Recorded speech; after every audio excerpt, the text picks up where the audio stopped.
সবাই ভালো আছেন। আর আমরা আলোচনা করছি হচ্ছে জাবেদা বা জার্নাল নিয়ে। আমার বিগত ক্লাসগুলো যারা দেখেছেন, আপনাদের এখন আশা করি আর জাবেদার ঘর কিভাবে তৈরি করতে হয়, জাবেদাতে কয়টা ঘর থাকে, এগুলো নিয়ে আর আপনাদের প্রবলেম হওয়ার কথা না। আমাদের আজকের আলোচনার বিষয় নিশ্চয়ই থাম্বনেল দেখেই বুঝে গেছেন। আমরা আজকে আলোচনা করব হচ্ছে ক্রয় ফেরত এবং বিক্রয় ফেরত সংক্রান্ত লেনদেনগুলো নিয়ে। একই সাথে আমরা এটার সাধারণ জাবেদা কিভাবে লিপিবদ্ধ করব, আর ক্রয় ফেরতে জাবেদা এবং বিক্রয় ফেরতে জাবেদা আমরা কিভাবে করব সেটাও কিন্তু আমরা দেখব। কারণ আমরা জানি জাবেদা কিন্তু ২ প্রকার। একটা হচ্ছে বিশেষ জাবেদা, আরেকটা হচ্ছে প্রকৃত জাবেদা।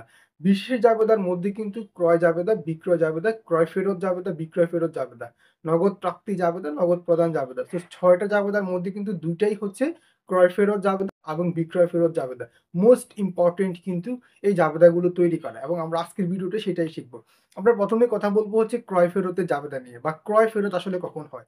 খুবই সিম্পল। যখন আমরা কোনো কিছু কিনলাম, কেনার পরে আমাদের কাছে মনে হলো যে আমরা যেই প্রোডাক্টটা অর্ডার দিয়েছি সেই প্রোডাক্টটা আমাদেরকে দেওয়া হয়নি। অন্য কোনো প্রোডাক্ট আমাদেরকে দিয়ে দিয়েছে। আমরা কি এটা রেখে দিব? অবশ্যই আমরা সাথে, সাথে ফেরত দিয়ে দিব।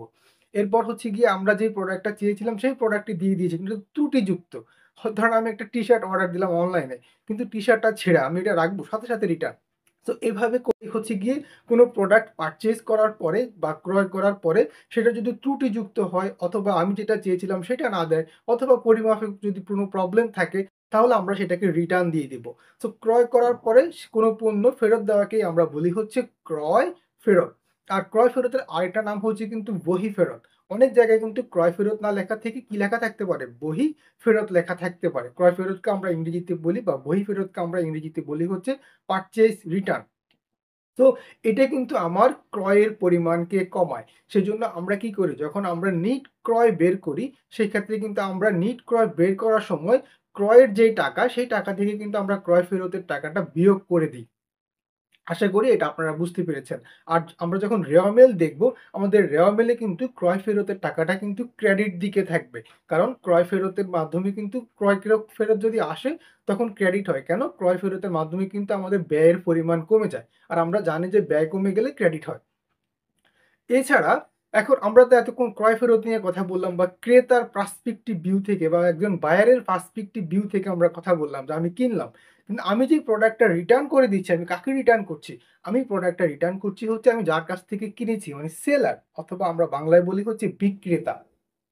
তো যখন আমরা বিক্রেতাকে প্রোডাক্ট রিটার্ন করে দিচ্ছি, বিক্রেতার পার্সপেক্টিভ ভিউ থেকে বিষয়টা আসলে কেমন হয়? বিক্রেতা যখন এই প্রোডাক্টটা রিসিভ করে, তার কাছে সেটা ফেরত যায়, এটা তার কাছে আবার এই প্রোডাক্টটা হয়ে যায় হচ্ছে বিক্রয় ফেরত। কারণ সে বিক্রি করার পরেই তার কাছে এটা ফেরত এসেছে।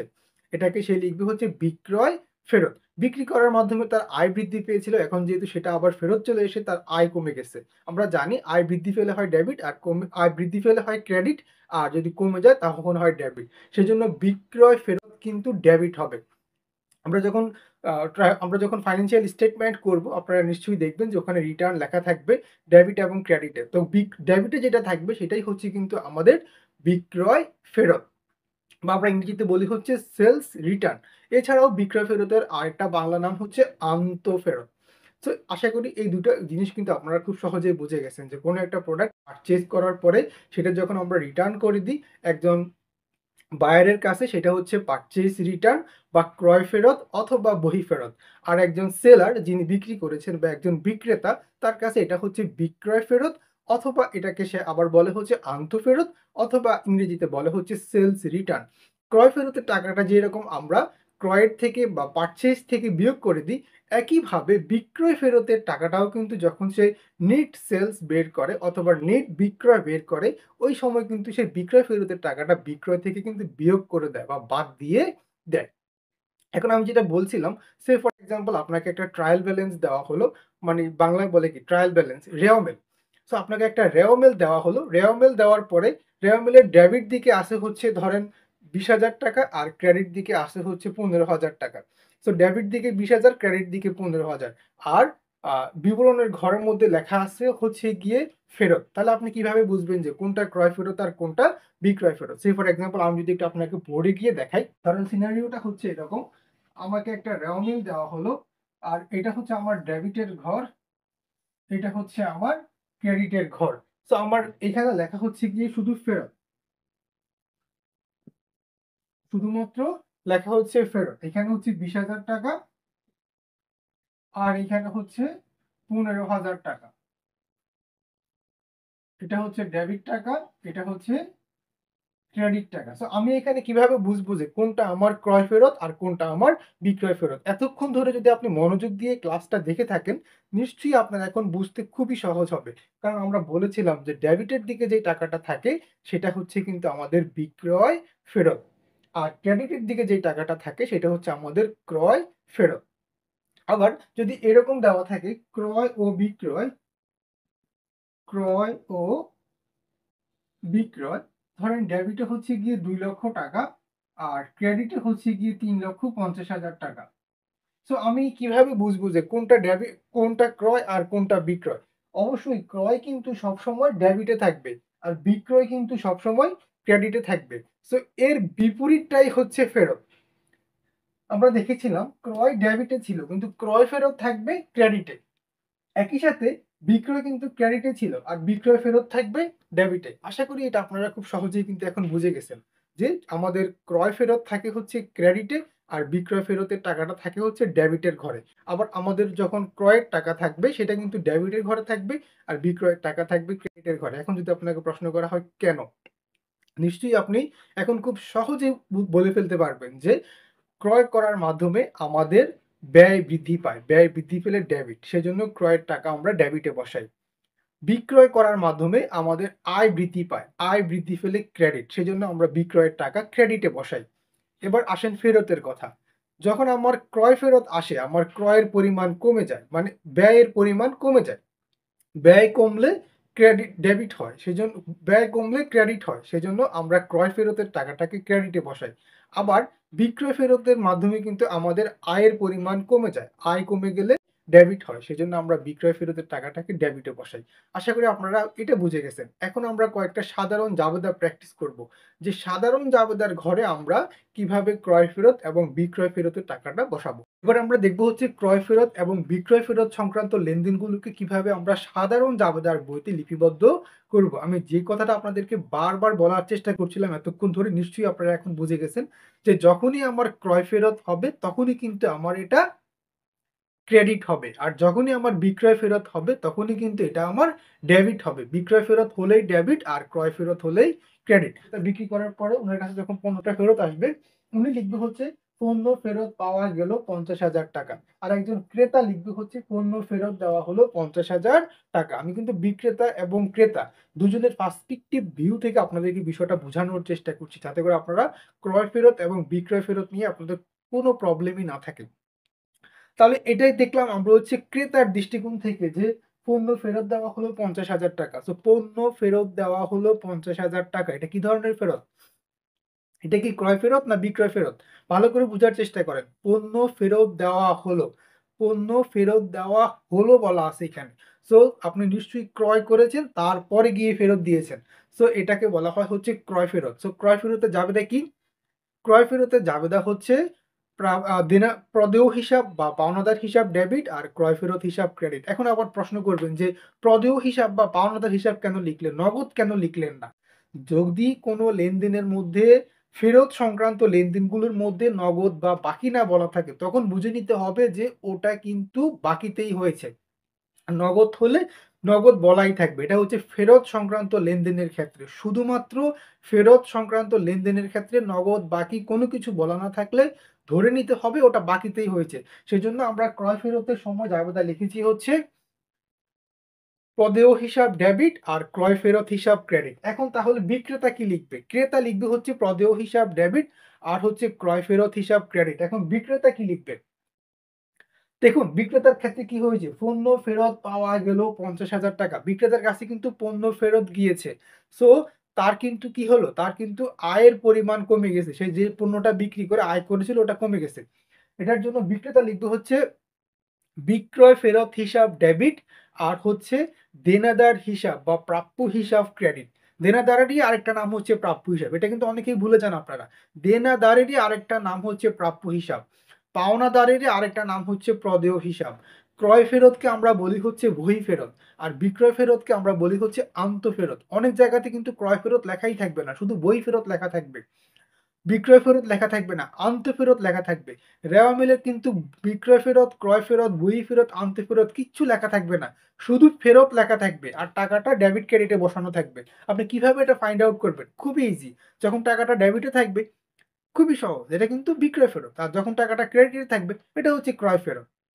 এভাবে খুব ইজিলি কিন্তু আপনারা বিষয়গুলো করতে পারেন। আমরা তাহলে ১ম জাবেদাটা আমরা কিন্তু শেষ করলাম যে পণ্য ফেরত দেওয়া হলো ৳৫০,০০০, এটার জাবেদা হচ্ছে পাওনাদার হিসাব ডেবিট বা প্রদেয় হিসাব ডেবিট আর ক্রয় ফেরত হিসাব ক্রেডিট। পণ্য ফেরত দেওয়া, পণ্য ফেরত পাওয়া গেল ৳৫০,০০০। এটার জাবেদা কি? এটার জাবেদা হচ্ছে দেনাদার হিসাব ক্রেডিট বা প্রাপ্য হিসাব ক্রেডিট আর বিক্রয় ফেরত হিসাব ডেবিট। এভাবে করে প্রত্যেকটা লেনদেন, শুধুমাত্র কাহিনীটা হয়তো আলাদা, আলাদা হতে পারে। সিনারিওটা আলাদা হতে পারে বা কেস, মামলাটা আলাদা হতে পারে। কিন্তু জার্নালটা একই হবে বা জাবেদাটা একই হবে। এখন অনেকেই বলবেন যে, "জাবেদার ঘরে দেখাচ্ছেন না কেন?" আমি এর আগের ক্লাসগুলোতে অনেকবার দেখিয়েছি যে কিভাবে জাবেদার ঘর করতে হয় আর কিভাবে জাবেদার ঘরে অঙ্কগুলো লিখতে হয়। সো এখন আশা করি জাবেদার ঘর আপনাদেরকে আর দেখাইতে হবে না। যদি আপনি না জানেন তাহলে প্লিজ প্রিভিয়াস ক্লাসগুলো একটু কষ্ট করে দেখে নিবেন। কারণ আমার এখানে বোর্ডে এখন আর ঘর করার মতো জায়গা নেই। তবে জাবেদার ঘর খুবই সহজ। ১ম তারিখ, তারপর হচ্ছে বিবরণ বা হিসাবের নাম, ২ টা ঘর হলো। তারপর হচ্ছে আমাদের খতিয়ান পৃষ্ঠার জন্য ছোট করে একটা ঘর করি, ৩ টা ঘর আর ডেবিট টাকা, ক্রেডিট টাকা। টোটাল জাবেদার ঘর হয় ৫ টা।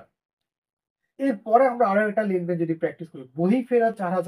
আমি একটু আগেই বললাম যে ক্রয় ফেরতের আরেকটা নাম হচ্ছে বহি ফেরত। ক্রয় ফেরতকে ইংরেজিতে বলা হয় হচ্ছে পারচেজ রিটার্ন।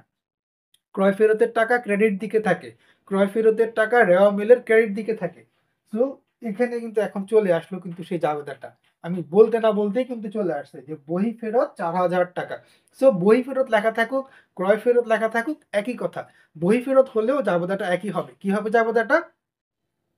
ইয়েস, পাওনাদার হিসাব বা প্রদেয় হিসাব ডেবিট আর হচ্ছে গিয়ে আমার ক্রয় ফেরত হিসাব ক্রেডিট। এখন অনেকেই প্রশ্ন করবেন যে নগদ কেন লিখতেছি না? আমি কিন্তু একটু আগেও বলছি যে ফেরত সংক্রান্ত লেনদেনগুলোর ক্ষেত্রে যদি নগদ শব্দটা বলা না থাকে তখন বুঝতে হবে এটা বাকিতেই হয়েছে। এখন বিক্রেতা কি লিখবে? ক্রেতা তো লিখবে হচ্ছে ঠিক আছে বহি ফেরত ৳৪,০০০। এই বহি ফেরতটাই বিক্রেতার নিকট হচ্ছে আন্তঃফেরত নামে পরিচিত। সো আন্তঃফেরত ৳৪,০০০। তাহলে এখন বিক্রেতা এটাকে কি লিখবে? বিক্রেতা লিখবে হচ্ছে হ্যাঁ, বিক্রয় হিসাব, বিক্রয় ফেরত হিসাব, ডেবিট। বিক্রয় ফেরত হিসাব, ডেবিট। আর দেনাদার বা প্রাপ্য হিসাব, ক্রেডিট। তো একই কিন্তু। জার্নালটা বা জাবেদাটা কিন্তু একই। ১ম টা যা ছিল ২য় টাতেও কিন্তু তাই। এখানেও ক্রয়ের ক্ষেত্রেও কিন্তু ১ম টা যা ছিল ২য় টাতেও তাই। ক্রয় ফেরতের ক্ষেত্রে। বিক্রয় ফেরতের ক্ষেত্রেও কিন্তু একই। শুধুমাত্র সিনারিওটা চেঞ্জ হইছে। এখানে একটা কাহিনী বলা আর এখানে আরো একটা কাহিনী বলা। আমরা আরো একটা লেনদেন প্র্যাকটিস করি। তাহলে আমরা কিন্তু আরো সহজেই বিষয়টা বুঝতে পারব। এরপরে বলা হচ্ছে নগদে ক্রয়কৃত পণ্য ফেরত দেওয়া হলো ৳৫০,০০০। এখানে কিন্তু নগদ শব্দ আর মেনশন করে দেওয়া আছে। সো আমি এখন চাইলেও কিন্তু এখানে আর আমি পাওনাদার বা প্রদেয় হিসাব বসাইতে পারবো না। কারণ এখানে নগদ বলা আছে। তাহলে এটার জন্য জাবেদা কি হবে? খুবই সহজ। এটার জন্য জাবেদা একই রকম। আমি যদি ক্রয় ফেরত দিই তাহলে আমার ক্রয় ফেরত ক্রেডিটই হবে। ক্রয় ফেরত ক্রেডিটই হবে। সো আমরা এখানে কি করাবো? আমরা এখানে করব যে নগদান হিসাব ডেবিট আর ক্রয় ফেরত হিসাব ক্রেডিট। এখন তো ক্রেতারটা আমরা বুঝলাম যে নগদান ডেবিট, ক্রয় ফেরত ক্রেডিট। বিক্রেতা কি করবে? তো বিক্রেতা কি? বিক্রেতার কাছে এই লেনদেনটা কি নামে পরিচিত? নগদে বিক্রয়কৃত পণ্য ফেরত আসলো ৳৫০,০০০। তো ক্রেতার কাছে যেটা ছিল নগদে ক্রয়কৃত পণ্য ফেরত দেওয়া হলো, বিক্রেতার কাছে সেটা ফেরত আসলো। কারণ সে বিক্রি করার পরে আবার তার প্রোডাক্ট তার কাছে চলে আসছে। এখন বিক্রেতা তাহলে এটার জন্য কি জাবেদা দিবে? বিক্রেতা দিবে হচ্ছে বিক্রয় ফেরত হিসাব ডেবিট আর নগদান হিসাব ক্রেডিট। এখন যারা ইংলিশ মিডিয়ামে পড়েন এরা এখন বলবেন যে, "ভাই আপনি শুধুমাত্র বাংলা বলে যাচ্ছেন, আমরা তো কিছুই বুঝতেছি না। আমরা কি লিখব?" খুবই সিম্পল ব্যাপারটা। আপনারা যদি উম ক্রয় ফেরত হয়, ক্রয় ফেরতকে আমরা ইংরেজিতে বলি হচ্ছে পারচেজ রিটার্ন। তো আপনারা লিখবেন হচ্ছে accounts payable debit, purchase return credit. আর সিনারিওটা তো বুঝলেনই এটা আলাদাই থাকবে। গল্পটা কিন্তু আলাদা কিন্তু জার্নালটা বা জাবেদাটা একই। জাবেদাটা কিন্তু ক্রয় ফেরত এবং বিক্রয় ফেরতের জন্য। প্রত্যেকবার জাবেদাটা একই। জাবেদার কোনো পরিবর্তন হবে না। টাকার অ্যামাউন্টটা পরিবর্তন হতে পারে। তাহলে ক্রয় ফেরতের জাবেদাতে কি লিখবেন? ক্রয় ফেরতের জাবেদাতে লিখবেন হচ্ছে অ্যাকাউন্টস পেয়েবল ডেবিট আর হচ্ছে পারচেজ রিটার্ন ক্রেডিট বা বাংলায় আমরা লিখব হচ্ছে পাওনাদার ডেবিট আর হচ্ছে ক্রয় ফেরত ক্রেডিট। এখন যদি নগদ বলা থাকে তখন আর পাওনাদার লিখব না, তখন আমরা নগদ লিখব। একইভাবে বিক্রয় ফেরতের ক্ষেত্রে আপনারা কি লিখবেন? বিক্রয় ফেরতের ক্ষেত্রে আপনারা লিখবেন হচ্ছে sales return debit, sales return debit. আর হচ্ছে accounts receivable credit, accounts receivable credit, sales return debit, accounts receivable credit. এখন যদি নগদ শব্দ বলা থাকে তখন আর আপনাদেরকে অ্যাকাউন্টস রিসিভেবল লিখতে হবে না, ওখানে ক্যাশ লিখবেন, sales return debit, cash credit. জার্নালটা একই থাকবে, শুধুমাত্র কাহিনীটা চেঞ্জ হবে বা টাকার অ্যামাউন্টগুলো চেঞ্জ হবে। যেমন এর পরেরটা যদি দেখেন 10% কারবারি বার্তায় ক্রয়কৃত পণ্য ফেরত দেওয়া হলো 10,000 টাকা। এইটাতে আমাদেরকে কিন্তু একটু জটিল করে মনে হচ্ছে যে বাপরে! কি না কি, কত কঠিন, কেমনে কি করব? আসলে কিন্তু বিষয়টা একই। আমার জাবেদার কোনো পরিবর্তনই হবে না। আমি এখন কিন্তু বলেছিলাম 10% কারবারি বার্তায় ক্রয়কৃত পণ্য ফেরত দেওয়া হলো 10,000 টাকা। তো এটাকে কি ফেরত? ক্রয় ফেরত না বিক্রয় ফেরত? কখন ফেরত দেয়? ক্রয় করার পরে ফেরত দেয়। সো এটা হচ্ছে ক্রয় ফেরত। সো ক্রয় ফেরতের জাবেদা কি? ক্রয় ফেরতের জাবেদা হচ্ছে পাওনাদার হিসাব বা প্রদেয় হিসাব ডেবিট, ক্রয় ফেরত হিসাব ক্রেডিট। আমি কিন্তু ১ম থেকে কিন্তু এই জাবেদাটাই বলে আসতেছি। এটা কিন্তু কোনো নড়চড় হচ্ছে না। শুধু টাকার অ্যামাউন্টটা চেঞ্জ হয়ে যাচ্ছে। কেস আলাদা হয়ে যাচ্ছে, টাকার অ্যামাউন্টও আলাদা হচ্ছে। রায় কিন্তু একই থাকছে। রায়ের কোনো পরিবর্তন হচ্ছে না। সো আশা করি কিন্তু আপনারা এটা বুঝেও গেছেন এতক্ষণে। এখন কথা হচ্ছে এখানে টাকা কত বসাবো? ১০% কারবারি বার্তা আবার ১০,০০০ টাকা। সো ১০,০০০ টাকার উপরে ১০% ধরলে একটা শূন্য বাদ যাবে। মানে ১,০০০ টাকা আমাদের বাড়তাম, মানে ছাড় পেলাম। তো ১,০০০ টাকা ছাড় পেলে আমরা জানি যে কারবারি বার্তা লেনদেন লিপিবদ্ধ করতে হয় না। শুধুমাত্র টাকার অ্যামাউন্টটা বাদ দিয়ে দিতে হয়। ১০,০০০ থেকে ১,০০০ বাদ দিলে থাকে ৯,০০০। সো আমরা এখানে টাকার অ্যামাউন্টটা বসাবো ৯,০০০ টাকা। তাহলে আমরা এটা কিভাবে বসাবো? আমরা এটা বসাবো হচ্ছে পাওনাদার বা প্রদেয় হিসাব ডেবিট ৯,০০০ টাকা আর হচ্ছে গিয়ে আমাদের ক্রয় ফেরত হিসাব ক্রেডিট ৯,০০০ টাকা। এখন বিক্রেতার দৃষ্টিকোণ থেকে এটা কি হবে? ১০% কারবারি বার্তায় বিক্রয়কৃত পণ্য ফেরত আসলো। সো পণ্য কখন ফেরত আসে? বিক্রি করার পরে সেটা ফেরত আসে। যদি কোনো কারণে ত্রুটিযুক্ত হয় বা যেটা চেয়েছিল সেটা দিই নাই, অন্য কোনো কিছু ভুলে চলে গেছে, এই ক্ষেত্রে ফেরত চলে আসতে পারে। সো উনি কি লিখবে? উনিও লিখবে হচ্ছে ওই যে সেম কথা। বিক্রয় ফেরত হিসাব ডেবিট আর দেনাদার বা প্রাপ্য হিসাব, দেনাদার বা প্রাপ্য হিসাব ক্রেডিট। দেখেন তো এখানেও কিন্তু আমার জার্নাল বা জাবেদার কোনো পরিবর্তনই হয় নাই। যেই যেই ধরনের কেসই হোক না কেন রায় কিন্তু একই হচ্ছে। রায় একই হচ্ছে। সো আমরা কিন্তু ক্রয় ফেরত আর বিক্রয় ফেরতের জাবেদা আশা করি আজকের পরে আর জীবনেও আপনাদের কিন্তু ভুল হবে না। টাকা কিভাবে বের করব? ওই যে ১০,০০০ এর ১০% মানে এখানে ৯,০০০। সো আমরা লিখব হচ্ছে আ বিক্রয় ফেরত হিসাব ডেবিট ৯,০০০ টাকা আর হচ্ছে আমাদের দেনাদার বা প্রাপ্য হিসাব ক্রেডিট ৯,০০০ টাকা। এইভাবে করেই কিন্তু সিম্পলি আপনারা কিন্তু এগুলো করতে পারেন। আমরা আরো একটা যদি প্র্যাকটিস করি, এটা হচ্ছে কিন্তু ভ্যাট সংক্রান্ত। আচ্ছা, ভ্যাট খুবই গুরুত্বপূর্ণ একটা জিনিস। ভ্যাটের বাংলা বলি হচ্ছে আমরা মূসক, সংক্ষেপে মূসক বলি। আর ফুল মিনিং হচ্ছে মূল্য সংযোজন কর। ভ্যাটের ফুল মিনিং হচ্ছে ভ্যালু অ্যাডেড ট্যাক্স। আর আমরা বাংলায় বলি হচ্ছে মূসক বা মূল্য সংযোজন কর। আমি এটা নিয়ে ডিটেইলস পরবর্তীতে ক্লাস নিব। আপনারা নিশ্চয়ই পরবর্তী ক্লাসগুলোতে এগুলো আস্তে, আস্তে যে একবারে মুখস্থই হয়ে যাবে আপনাদের। আ এখানে আর কষ্ট করে মুখস্থ করতে হবে না। জাস্ট মনে রাখবেন যে ভ্যাট কে বলা হয় হচ্ছে ভ্যালু অ্যাডেড ট্যাক্স। আর আমরা বাংলায় বলি হচ্ছে মূসক বা মূল্য সংযোজন কর। আর আমাদের দেশে পণ্যদ্রব্যের উপরে বা ইনভেন্টরি গুডস বা প্রোডাক্ট ইংরেজিতে বলা হয় এগুলাকে, এই নামগুলো স্টকও বলে। সো পণ্যদ্রব্যের উপরে ১৫% ভ্যাট নেওয়া হয়। এখন আবার অনেকে প্রশ্ন করবেন যে শুধু সব ক্ষেত্রে কি ১৫% ভ্যাট নেওয়া হয়? না, ভ্যাটের চেঞ্জ আছে। পরবর্তী কোনো ক্লাসে বলব যে কোন ক্ষেত্রে আসলে কখন ১০% হবে, কখন ৭.৫% হয়, কখন ৫% হয়, ২% ও কিন্তু ভ্যাট আছে। সো অন্য কোনো ক্লাসে কিন্তু সেটা নিয়ে কথা বলব। আবার কিছু, কিছু গুডস বা কিছু, কিছু প্রোডাক্টের উপরে ভ্যাটই নেওয়া হয় না। সো এটা নিয়ে আমরা পরে কোনো ক্লাসে আলোচনা করব। আজকে জাস্ট এটুকু মনে রাখেন যে পণ্যের উপরে ভ্যাট নেওয়া হয় ১৫%। এখন এই ভ্যাট সংক্রান্ত লেনদেনগুলোর ক্ষেত্রে আমরা ফেরতের জাবেদাগুলো কিভাবে করব? ভেরি সিম্পল ভাই। বললাম না, মামলা যেটাই হোক, কেস যেটাই হোক, রায় একই। জাবেদার কোনো লড়চড় নাই বা জার্নালের কোনো নড়চড় নাই। জার্নাল যা তাই। আমার জার্নাল কি হবে? ক্রয় ফেরত। সো ক্রয় ফেরতের জন্য আমরা এখানে জার্নাল দিব হচ্ছে পাওনাদার বা প্রদেয় হিসাব ডেবিট আর হচ্ছে গিয়ে আমাদের ক্রয় ফেরত হিসাব ক্রেডিট। এখন পাওনাদার বা প্রদেয় হিসাব ডেবিট, ক্রয় ফেরত হিসাব ক্রেডিট বুঝলাম। যদি ভ্যাটের টাকাটা এটার সাথে ইনক্লুড না থাকে, তো এটার সাথে আমাকে ভ্যাটের টাকাটাও ইনক্লুড করে নিতে হবে। আমি কিভাবে বুঝবো যে ইনক্লুড আছে কিনা? ইনক্লুড মানে ভ্যাট যুক্ত করা আছে কিনা? আমাকে এখানে বলা হচ্ছে ধার্যকৃত পণ্য ফেরত দেওয়া হলো ২০,০০০ টাকা। সো পণ্যের মূল্য হচ্ছে ২০,০০০ টাকা। ভ্যাট এখানে যুক্ত করা নাই। ভ্যাট যুক্ত করতে হবে। তো ২০,০০০ টাকার 15%। এটা আমরা কিভাবে বের করব? খুবই সহজ। এটা বের করা কিন্তু একদম ইজি। আপনারা জাস্ট এখানে আমরা অ্যামাউন্টটা বসাবো 20,000 ইনটু হচ্ছে 15 ডিভাইডেড বাই হচ্ছে 100। সো এই 0, 0 কাটা আর এখানে থাকবে হচ্ছে 200 আর হচ্ছে 15। এবার এটাকে আপনারা সরাসরি করে ফেলতে পারেন। 15 দুগুণে 30 আর আমার থাকে 2 শূন্য, 2 শূন্য বসাই দিলাম। মানে 20,000 টাকার 15% হচ্ছে 3,000 টাকা। সো এটার জন্য কিন্তু আমাদের যাবতে হবে কি? পাওনাদার হিসাব ডেবিট, ভ্যাট হিসাব ক্রেডিট আর ক্রয় ফেরত হিসাব ক্রেডিট।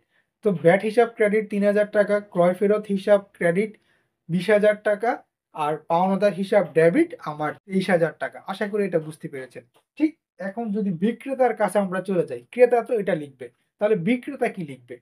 তো বিক্রেতার দৃষ্টিকোণ থেকেও কিন্তু ব্যাপারটা একই রকম। বিক্রেতার দৃষ্টিকোণ থেকে বিক্রেতা লিখবে হচ্ছে বিক্রয় ফেরত হিসাব ডেবিট, ভ্যাট হিসাব ডেবিট আর হচ্ছে গিয়ে দেনাদার বা প্রাপ্য হিসাব ক্রেডিট। কত টাকা? বিক্রয় ফেরত হিসাব ডেবিট 20,000 টাকা। জাবেদাটা কি? 20% 15% ভ্যাট ধার্যকৃত পণ্য ফেরত পাওয়া গেল 20,000 টাকা। তো এটার সাথে ভ্যাট যুক্ত করা নাই। সেজন্য আমাদেরকে ভ্যাটটাও ধরে নিতে হবে। তাহলে আমরা কি বললাম? বিক্রয় ফেরত হিসাব ডেবিট 20,000 টাকা, ভ্যাট ডেবিট 3,000 টাকা আর দেনাদার অথবা আরেকটার নাম হচ্ছে প্রাপ্য হিসাব। দেনাদার বা প্রাপ্য হিসাব ক্রেডিট 23,000 টাকা। এভাবে করেই আমরা খুব সহজেই কিন্তু এই জাবেদাগুলোকে কিন্তু আমরা লিপিবদ্ধ করতে পারি। তো এটা ছিল মূলত আমরা যে আমাদের সাধারণ জাবেদার ঘরে কিভাবে এই লেনদেনগুলোকে আমরা লিপিবদ্ধ করব এটা নিয়ে। আমরা জানি যে আমাদের জাবেদা কিন্তু ২ ধরনের হয়ে থাকে। একটা হচ্ছে বিশেষ জাবেদা আরেকটা হচ্ছে প্রকৃত জাবেদা। আর বিশেষ জাবেদার ক্ষেত্রে কিন্তু খুবই গুরুত্বপূর্ণ ৬ টা বিশেষ জাবেদা আমরা তৈরি করি। ক্রয় জাবেদা, বিক্রয় জাবেদা, ক্রয় ফেরত জাবেদা, বিক্রয় ফেরত জাবেদা, নগদ প্রাপ্তি জাবেদা, নগদ প্রদান জাবেদা। এর মধ্যে কিন্তু ২ টাই কিন্তু ক্রয় ফেরত আর বিক্রয় ফেরত জাবেদা তৈরি করতে হয়। নিশ্চয়ই আপনারা খেয়াল করেছেন বিষয়টা। সো কিভাবে ক্রয় ফেরত জাবেদা আর বিক্রয় ফেরত জাবেদা তৈরি করতে হয় সেটাই আমরা এখন দেখব। ১ম এ আমরা ঘরগুলো দেখে নেব। সো এটা ছিল হচ্ছে আমাদের সাধারণ জাবেদা। এটা কিন্তু আমাদের ক্রয় জাবেদা বা বিক্রয় জাবেদা, ক্রয় ফেরত বা বিক্রয় ফেরতের জাবেদা না। এটা ছিল হচ্ছে আমাদের জেনারেল জার্নাল বা সাধারণ জাবেদা। এখন আমরা দেখব হচ্ছে ক্রয় জাবেদা আর বিক্রয় জাবেদার ঘর আমরা কিভাবে করব। তার আগে বলে নিই যদি আপনি ক্রয় জাবেদার ঘর করতে পারেন, আপনি চোখ বন্ধ করে বিক্রয় জাবেদার ঘরও করতে পারবেন। কারণ ক্রয় জাবেদাতে ক্রয় ফেরত জাবেদার ঘর করতে পারলে বিক্রয় ফেরত জাবেদার ঘরও করতে পারবেন। কেন? কারণ ক্রয় ফেরত জাবেদার ঘরেও ৬ টা ঘর থাকে, বিক্রয় ফেরত জাবেদার ঘরেও ৬ টা ঘর থাকে। লেখাগুলো শুধু চেঞ্জ হয়। আর ঘরগুলো কিন্তু একই থাকে। আমরা তাহলে একটু চলে যাই বোর্ডে। আমরা ঘরগুলো এখন দেখি যে কিভাবে আমরা এতক্ষণ ধরে দেখছিলাম হচ্ছে যে ক্রয় ফেরত এবং বিক্রয় ফেরত সংক্রান্ত লেনদেনগুলোকে কিভাবে আমরা সাধারণ জাবেদার বইতে লিপিবদ্ধ করব। এখন আমরা দেখব হচ্ছে এগুলাকে কিভাবে আমরা ক্রয় ফেরত জাবেদা এবং বিক্রয় ফেরত জাবেদার বইতে লিপিবদ্ধ করব। তার আগে বলে নিই সাধারণ জাবেদা একটা বা জেনারেল জার্নাল একটা আর ক্রয় ফেরত জাবেদা আর বিক্রয় ফেরত জাবেদা কিন্তু আলাদা। কারণ আমরা জানি যে জাবেদা কিন্তু ২ প্রকার। একটা হচ্ছে বিশেষ জাবেদা আরেকটা হচ্ছে প্রকৃত জাবেদা। প্রকৃত জাবেদারই একটা অংশ ছিল হচ্ছে সাধারণ জাবেদা। নিশ্চয়ই আপনারা যারা বই পড়েছেন আপনাদের জানা থাকার কথা। 9-10 এ আপনারা এগুলো পড়ে এসেছেন। এখন বিশেষ জাবেদার মধ্যে আবার ক্রয় জাবেদা, বিক্রয় জাবেদা, ক্রয় ফেরত জাবেদা, বিক্রয় ফেরত জাবেদা, নগদ প্রাপ্তি জাবেদা, নগদ প্রধান জাবেদা। মোট ৬ টা। এর মধ্যে যদি আপনি ক্রয় ফেরত জাবেদার ঘর করতে পারেন, আপনি বিক্রয় ফেরত জাবেদারও ঘর করতে পারবেন। কারণ ২ টাই কিন্তু একই। শুধু কথাগুলা চেঞ্জ হয়। একইভাবে যদি আপনি ক্রয় জাবেদার ঘর করতে পারেন, আপনার বিক্রয় জাবেদারও ঘর করতে পারবেন। আপনি নগদ প্রাপ্তি জাবেদার ঘর করতে পারলে নগদ প্রদান জাবেদারও ঘর করতে পারবেন। আমরা যেহেতু আজকে আলোচনা করছি হচ্ছে ক্রয় ফেরত সংক্রান্ত লেনদেনগুলো বা বিক্রয় ফেরত সংক্রান্ত লেনদেনগুলো। তো আমরা এখন দেখব হচ্ছে ক্রয় ফেরত বা বিক্রয় ফেরতের জাবেদা আসলে কিভাবে লিপিবদ্ধ করতে হয়। এটা খুবই সহজ। জাস্ট একটু মনোযোগ দিয়ে দেখার চেষ্টা করেন। আপনারা কিন্তু খুব সহজেই এটা ঘরগুলো করতে পারবেন। তার আগে মনে রাখবেন যে ক্রয় ফেরতের ঘর করি বা বিক্রয় ফেরতের ঘর করি, আমাদের মোট ঘর হবে ৬ টা। ৬ টা ঘরের মধ্যেই কিন্তু আমরা ক্রয় ফেরত এবং বিক্রয় ফেরতের জন্য আমরা করব। সো আমরা একটা ঘরের মাধ্যমে কিন্তু দুটোই শিখে ফেলবো। এটা একটু ভালো করে মনে রাখার চেষ্টা করবেন। তাহলে আমরা যদি ১ম এই ঘর করার জন্য আমরা কি করি? আমরা ১ম এ যে কাজটা করি, আমরা ১ম এ এরকম দাগ দিয়ে নিই। তারপরে আমরা এখন এখানে কি করব? আমরা এখানে লিখব হচ্ছে তারিখের জন্য একটা ঘর করব। তাহলে আমরা এখানে দিব হচ্ছে তারিখ। আমরা ১ম এ লিখতেছি হচ্ছে ক্রয় ফেরতের ক্রয় ফেরত। ক্রয় ফেরত। ক্রয় ফেরতের আরেকটা নাম হচ্ছে কিন্তু বই ফেরত। অনেক জায়গায় কিন্তু ক্রয় ফেরত না লিখে লিখে থাকতে পারে যে বই ফেরতের জাবেদা করো। তো সেই ক্ষেত্রে কি করবেন? একই কথা। ক্রয় ফেরতের আরেকটা নামই হচ্ছে বই ফেরত। আর ইংরেজিতে বলা হয় হচ্ছে পারচেজ রিটার্ন। ক্রয় ফেরত লিখলাম আমরা। এখানে লিখবো আমরা ১ম তারিখ বা ডেট। আচ্ছা, এখন ক্রয় ফেরতের সময় আমাদের কি হয়? ক্রয় ফেরতের সময় আমাদের জাবেদাটা কি হয়? একটু জাস্ট চিন্তা করেন। ক্রয় ফেরতের সময় আমাদের সাধারণ জাবেদাটা হয় হচ্ছে পাওনাদার বা প্রদেয় হিসাব ডেবিট, ক্রয় ফেরত হিসাব ক্রেডিট। সেই জন্য আমরা এখানে একটা ঘর করব। আর এই ঘরে লিখব আমরা প্রদেয় হিসাব সমূহ বা অথবা ডেবিট হিসাব সমূহ অথবা লিখতে পারেন পাওনাদার সমূহ। তাহলে আমরা প্রথম ঘরে লিখলাম তারিখ আর দ্বিতীয় ঘরে লিখলাম আমরা প্রদেয় হিসাব সমূহ। অথবা কেউ যদি বলেন যে আমি প্রদেয় হিসাব সমূহ লিখবো না, আমি লিখবো হচ্ছে ডেবিট হিসাব সমূহ, তাও রাইট। এখন আরেকজন যদি উঠে বলেন যে না না আমি ডেবিট হিসাব সমূহ লিখবো না, আমি লিখবো হচ্ছে পাওনাদার সমূহ, তাও রাইট। যেটাই লিখেন ভুল হবে না, কারণ আমরা জানি যে পাওনাদারেরই আরেকটা নাম হচ্ছে প্রদেয় হিসাব। তো আপনি পাওনাদার সমূহ লিখতে পারেন, প্রদেয় হিসাব সমূহ লিখতে পারেন। আর এগুলা যেহেতু ডেবিট হয়, পাওনাদার বা প্রদেয় হিসাব যেহেতু ডেবিট হয়, তো সেই জন্য আপনি ডেবিট হিসাব সমূহ লিখতে পারেন। তাহলে আমরা কিন্তু ২ টা ঘর পেয়ে গেলাম। তারিখ আর হচ্ছে গিয়ে আমাদের ডেবিট হিসাব সমূহ বা প্রদেয় হিসাব সমূহ বা পাওনাদার সমূহ। এরপরে আমরা ৩ নাম্বার যে ঘরটা করব সেটা হচ্ছে আমাদের শর্ত। এখানে হচ্ছে আমাদের শর্ত বা ধারের শর্ত। যদি আপনি বাকিতে বিক্রি করার সময় আমরা জানি যে একটা শর্ত দেওয়া হয় যে, এতদিনের মধ্যে যদি দেন আপনাকে এত% ছাড় দিব। অথবা এতদিনের মধ্যে টাকাটা পরিশোধ করতেই হবে। 2/10 নিট 20, ১০ দিনের মধ্যে দিলে 2% ছাড় দিব অথবা ২০ দিনের মধ্যে আমার টাকাটা দিতেই হবে। এরকম একটা শর্ত দেওয়া থাকে। সো শর্ত থাকলে আমরা সেই শর্তটাও এখানে লিখব। এরপর আমরা লিখব এখানে রেফারেন্স বা এটাকে বলা হয় ফেস্টিং রেফারেন্স। আমরা শুধু রেফারেন্স দিলেও হবে। আচ্ছা, রেফারেন্সের পরের ঘরে আমরা লিখব হচ্ছে রেফারেন্সের পরের ঘরে আমরা লিখব হচ্ছে নোট। এখন এই নোটটা কি ডেবিট নোট না ক্রেডিট নোট? একটু চিন্তা করেন। এটা কিন্তু খুবই গুরুত্বপূর্ণ একটা জিনিস। আমরা জানি যে নোট ২ টা। একটা হচ্ছে ডেবিট নোট আর একটা হচ্ছে ক্রেডিট নোট। সো ক্রয় ফেরতের জন্য কিন্তু আমরা তৈরি করি হচ্ছে ডেবিট নোট। ক্রয় ফেরতের জন্য আমরা ডেবিট নোট দিব। সো এটা হবে ডেবিট নোট নাও বা শুধু ডেবিট নোট। Debit note. আর এইখানে আমরা ক্রয় ফেরতের জাবেদাটা লিখবো বা জার্নালটা লিখবো। জাবেদাটা আমরা কোথায় লিখবো? এই ঘরের মধ্যেই আমরা লিখে দিব। তো ক্রয় ফেরতের জাবেদা কি? ক্রয় ফেরতের জাবেদা হচ্ছে প্রদেয় হিসাব ডেবিট, ক্রয় ফেরত হিসাব ক্রেডিট। এখন কেউ বলবেন যে আমি প্রদেয় হিসাব ডেবিট লিখবো না। আমি লিখবো হচ্ছে পাওনাদার হিসাব ডেবিট আর ক্রয় ফেরত হিসাব ক্রেডিট। একই তো কথা ভাই। লিখলে হবে, কোনো ভুল নাই। আমি প্রদেয় লিখতেছি। তো আমরা লিখবো হচ্ছে প্রদেয় হিসাব ডেবিট আর ক্রয় ফেরত ক্রেডিট। এইটাই হচ্ছে কিন্তু আমার ক্রয় ফেরতের ঘর। সো আশা করি বুঝতে পেরেছেন। আমরা কিন্তু ক্রয় ফেরতের জন্য ৬ টা ঘর তৈরি করি। ৬ টা ঘর কি? ১ম হচ্ছে তারিখ, তারপর হচ্ছে প্রদেয় হিসাবসমূহ, তারপর হচ্ছে শর্ত, তারপর হচ্ছে গিয়ে আমাদের শর্তের পরে আমরা লিখি এখানে রেফারেন্স বা এটাকে বলা হয় ফেস্টিং রেফারেন্স, যেটা আপনাদের সুবিধা হয় বড় ঘর করলে উপরে লিখে দিবেন ফেস্টিং রেফারেন্স। এরপর হচ্ছে ডেবিট নোট, তারপর হচ্ছে আমরা উপরে এখানে জাবেদাটা লিখবো। জাবেদাটা কি? পাওনাদার হিসাব ডেবিট বা প্রদেয় হিসাব ডেবিট আর হচ্ছে গিয়ে আমার ক্রয় ফেরত হিসাব ক্রেডিট। এই ছিল আমার ক্রয় ফেরতের জাবেদা। আমি যেমনটা বলছিলাম যদি আপনি ক্রয় ফেরতের জাবেদা তৈরি করতে পারেন, আপনি বিক্রয় ফেরতের জাবেদাও তৈরি করতে পারবেন।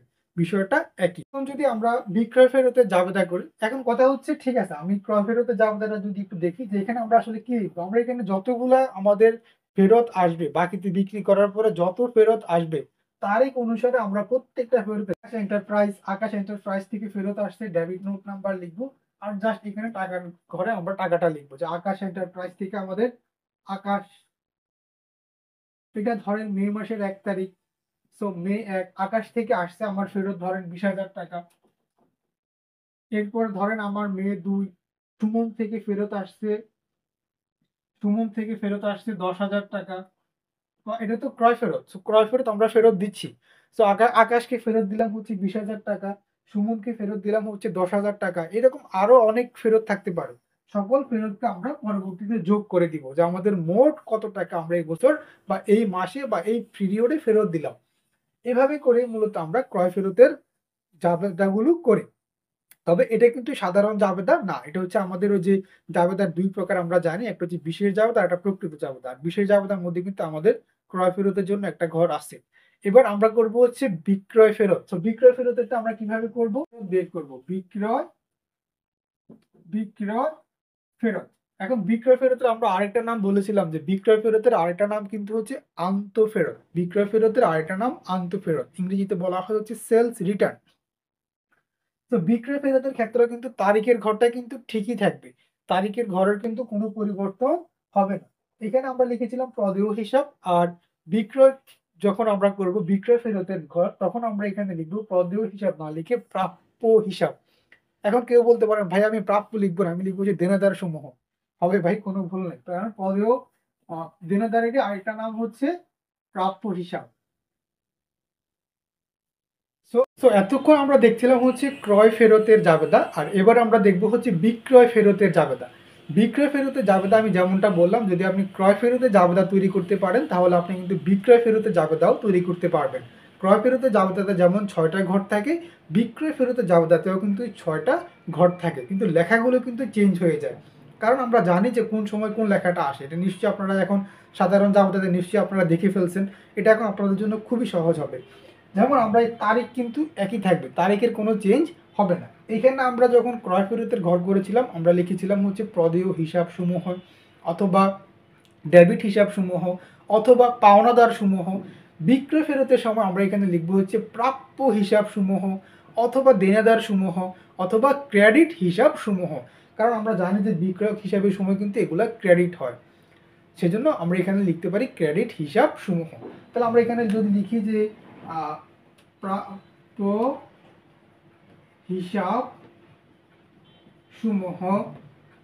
এখন যদি কেউ বলেন যে আমি প্রাপ্য হিসাব সমূহ লিখবো না, আমি দেনাদার সমূহ লিখবো, এটা আমি বললামই হবে। কেউ বলেন যে আমি ক্রেডিট হিসাব সমূহ লিখবো, তাও হবে। তারপরে শর্ত কিন্তু চেঞ্জ হবে না। শর্তের ঘর ঠিকই থাকবে।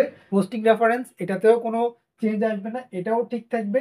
এখানে আমরা যখন ক্রয় ফেরতের জাবেদা করেছিলাম, আমরা এখানে লিখেছিলাম হচ্ছে ডেবিট নোট। কিন্তু আমরা জানি যে বিক্রয় ফেরতের সময় আসে হচ্ছে ক্রেডিট নোট। তো আমরা এখানে লিখবো হচ্ছে ক্রেডিট নোট। আর এখানে আমরা লিখবো হচ্ছে বিক্রয় ফেরতের জাবেদা। সো বিক্রয় ফেরতের জাবেদাটা কি? বিক্রয় ফেরতের জাবেদা হচ্ছে বিক্রয় ফেরত হিসাব ডেবিট, দেনাদার হিসাব ক্রেডিট। এখন কেউ যদি বলেন যে ভাই আমি লিখবো বিক্রয় ফেরত হিসাব ডেবিট, প্রাপ্য হিসাব ক্রেডিট। কে বলছে ভুল হবে? একই কথা। সো লিখে ফেলবেন। বিক্রয় ফেরত, বিক্রয় ফেরত ডেবিট আর হচ্ছে আমার প্রাপ্য হিসাব ক্রেডিট। এভাবে করে আমরা ঘরগুলো করতে পারি। তো এখন আমরা এটাকে আসলে কিভাবে লিপিবদ্ধ করব? ধরেন এখন আমার যেই লেনদেনগুলো দেওয়া আছে সেখানে বলা আছে যে সুমনের নিকট থেকে ফেরত আসছে। ধরেন ২০২৫ সালে আ মার্চের ১ তারিখ। সো মার্চের ১ তারিখে সুমনের নিকট থেকে ফেরত আসলো। যেহেতু আমি বিক্রি করেছি, বিক্রি করার মাধ্যমে কিন্তু ফেরত আসবে। আর ক্রয় ফেরতের ক্ষেত্রে ফেরত যাবে। তো সুমনের নিকট থেকে ফেরত আসলো ডেবিট নাম্বার ধরেন বলা আছে হচ্ছে 1001। তো আর বাকিগুলো বলা থাকলে লিখবেন, না বলা থাকলে খালি রেখে দিবেন, সমস্যা নাই। ধরেন এখানে বলা আছে হচ্ছে ৳৫০,০০০। তারপরে হচ্ছে ধরেন রাব্বির নিকট থেকে ফেরত আসলো, রাব্বির নিকট থেকে ফেরত আসলো ধরেন ডেবিট নোট হচ্ছে 1002 ৳২০,০০০। এখন এভাবে করে যতগুলো ফেরত থাকবে, বিক্রয় ফেরত থাকবে সবগুলার টাকা আমরা এখানে বসাবো। আর সব যে প্রতিষ্ঠান বা ব্যক্তির নাম বলা থাকবে তাদের নামগুলো আমরা এখানে লিখবো। আর এখানে আমরা তারিখটা সিরিয়ালে বসাবো। এভাবে করেই মূলত আমরা ক্রয় ফেরত এবং বিক্রয় ফেরত সংক্রান্ত যে জাবেদার ঘর তৈরি করতে হয় সেই জাবেদার ঘরটা কিন্তু আমরা তৈরি করি। তো মনে রাখবেন যে যদি আপনি ক্রয় ফেরতের ঘরটা শিখে ফেলেন, বিক্রয় ফেরত আপনার জন্য খুবই সহজ। আবার আপনি বিক্রয় ফেরতের ঘর তৈরি করা শিখে ফেললে ক্রয় ফেরত আপনার জন্য খুবই সহজ। তো আজকের ক্লাসটা মূলত আমরা যে বিষয়টা শিখতে চেয়েছিলাম যে ক্রয় ফেরত বা বিক্রয় ফেরত কখন হয়, ক্রয় ফেরত বা বিক্রয় ফেরতের সাধারণ জাবেদা কিভাবে দিতে হয় এবং ক্রয় ফেরতের জাবেদা আর বিক্রয় ফেরতের জাবেদা কিভাবে তৈরি করতে হয়। আশা করছি বুঝতে পারছেন। তবে এই ভিডিওগুলো শুধু একবার দেখলে আপনি কখনোই ভালো করতে পারবেন না। আপনি যে কাজটা করবেন, ১ম এ একবার ভিডিওটা ১ম থেকে শেষ পর্যন্ত দেখে নিবেন। দেখার পরে আপনি কাগজ কলম নিয়ে বসবেন। প্লিজ যখনই আপনি ভিডিওগুলো দেখবেন, আপনি কাগজ কলম নিয়ে বসবেন। কাগজ কলম নিয়ে বসে ২য় বার, ১ম বার কাগজ কলম লাগবে না। আপনি জাস্ট শুয়ে বসে যেকোনোভাবে আপনি ১ম বার ভিডিওটা দেখেন। যদি আপনি শিখতে চান ১ম থেকে শেষ পর্যন্ত দেখেন। প্রয়োজনে আপনি ডাউনলোড করে ফেলেন। ডাউনলোড করে ফেললে আপনার এমবি কম যাবে। সো ডাউনলোড করে আপনি ১ম থেকে শেষ পর্যন্ত একবার দেখেন। দেখার পরে ২য় বার যখন দেখবেন, আপনি এবার কাগজ কলম নিয়ে বসেন। আর আমি যে কথাগুলো বলছি বা বোর্ডে লেখার চেষ্টা করছি, আবার আমি কিন্তু এগুলো কিন্তু লিখেও দিচ্ছি। আপনাদের বুঝার সুবিধার জন্য। হয়তো বোর্ডের লেখাগুলো অস্পষ্ট মনে হবে। এবার আপনি এগুলো আবার খাতায় কলমে লিখেন। তাহলে দেখেন যে যখন আপনি ১ম বার দেখলেন, এই ক্লাসটা সম্পর্কে কিন্তু আপনার অলমোস্ট 50% ধারণা হয়ে গেল। এরপরে যখন আপনি এটাকে আবার লিখলেন খাতায়, এই ২য় বার যখন দেখলেন এবং লিখলেন, আপনার কিন্তু এটা 70 থেকে 80% কিন্তু শিখা হয়ে গেল। বাকিগুলো আপনার ক্লাস, আপনার টিচারদের কাছ থেকে আপনি যখন বিভিন্ন সু উম প্রশ্ন ব্যাংকগুলো সলিউশন করবেন, আপনি কিন্তু তখন এগুলো দেখে আরো ভালো করতে পারবেন। তো এটা ছিল হচ্ছে মূলত আমাদের আজকের ক্রয় ফেরত আর বিক্রয় ফেরতের ক্লাস। আশা করি ক্লাসটা আপনাদের ভালো লেগেছে। যদি কোথাও বুঝতে অসুবিধা হয় প্লিজ কমেন্ট করে জানাবেন। আমি চেষ্টা করব পরের ভিডিওতে এটার সঠিক আনসার দেওয়ার জন্য। সবাইকে অসংখ্য ধন্যবাদ ভিডিওটি দেখার